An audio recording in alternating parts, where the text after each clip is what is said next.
प्रतिकृती आव्हान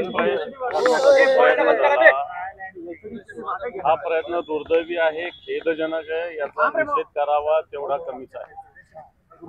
शेवटी आपल्या सगळ्या जनतेची जबाबदारी आहे लोकशाहीमध्ये ही संविधान हिचा सन्मान राखला पाहिजे, कारण आपल्या देशातला सगळ्यात महत्वाचा ग्रंथ कोणता असेल तर तो संविधान आहे. आणि त्यामुळे त्याचं संरक्षण रक्षण प्रतिकृती असत नाही करणं आपलं कर्तव्य आहे आणि ते बजावण्यात निश्चित कमतरता इथं झालेली आहे. निश्चित भावना सगळ्यांच्याच आहे, फक्त दलित बांधवांच्याच भावना आहे अशातला काही भाग नाही. सर्व जाती धर्माच्या जनतेच्या संविधानाच्या प्रती ते अतिशय संवेदनशील आहेत आणि या संवेदनशीलतेनंतर लोकशाही मार्गाने आंदोलन सुद्धा इथं झालं. परंतु याच्यात व्यापाऱ्यांचं ज्या पद्धतीनं नुकसान मारठोक करण्यात आली ही सुद्धा दुर्दैवी आहे. आणि याच्यात मी असं समजतो की प्रशासनाचं पूर्णपणे दुर्लक्ष आहे, प्रशासन पूर्णपणे अकार्यक्षम ठरलेलं आहे. अशी घटना घडल्यानंतर ताबडतोब या ठिकाणी विशेष कृती दल यायला पाहिजे होतं, कुठून तरी माग व्हायला पाहिजे होतं जर परमिट नसेल तर. आणि नंतर जो काही मोर्चा बंद जो आहे तो शांततामय मार्गाने व्हायला पाहिजे होता. परंतु प्रशासनाच्या अकार्यक्षमतेमुळं परभणी वासियांना नाहक मोठ्या संकटाला सामोरं जावं लागलं. मी आज या सगळ्या माध्यमातून माझ्यासोबत सगळे लोकप्रतिनिधी सगळे पदाधिकारी अधिकारी आहेत. मी जनतेला आवाहन करेल, शांतता सगळ्यात महत्त्वाची आहे. आपलं शहर शांततामय पूर्ववत व्हावं.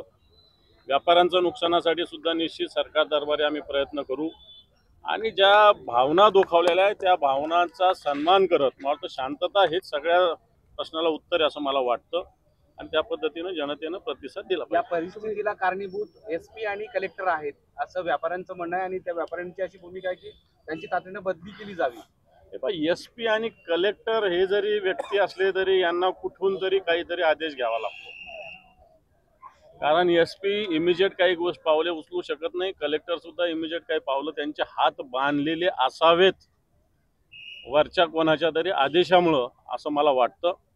म्हणून प्रशासनाची बेपरवाही याच्यात निश्चित कारणीभूत आहे आणि प्रशासनावर कठोर कारवाई व्हावी. भाजपच्या आमदार मेघना बोर्डीकर यांनी थेट 2 खासदारांवर बोट दाखवलेला आहे. खासदार फौजिया खान आणि बंडू जाधव यांच्यामुळेच ही परिस्थिती उद्भवलेली आहे. त्यांचे स्टेटमेंट वेग स्टेटमेंट कुठली माहिती न घेता स्टेटमेंट केल्यामुळं हे सगळं घडलेलं आहे. मला असं वाटतं मी अशा व्यक्तिगत राजकीय आरोपात जाणार नाही.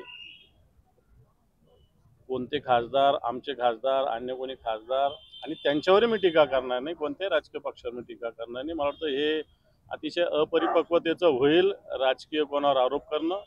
प्रशासनच याला जबाबदारी एवढं मी स्पष्ट त्यांची चौकशी करावी अशी मागणी केली त्यांनी. त्यांची चौकशी करा. दोन्ही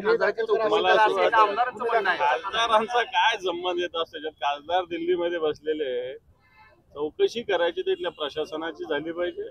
प्रशासनाने वेळ का लावली त्याची झाली पाहिजे. आणि मेघनाताईंना मला असं वाटतं चांगलं आठवत असेल त्यांच्या पक्षाचं या महाराष्ट्रात सरकार आहे आणि त्या सरकारचंच धोरण याला कारणीभूत आहे. केलेला विधान त्यामुळे प्रकरण चिघळलं असं मेघना बोर्डीकरांनी आरोप केलाय. मला असं वाटतं मेघना Bordikar one nation one election या आता नाही तर एवढाच विषय बाकी आहे.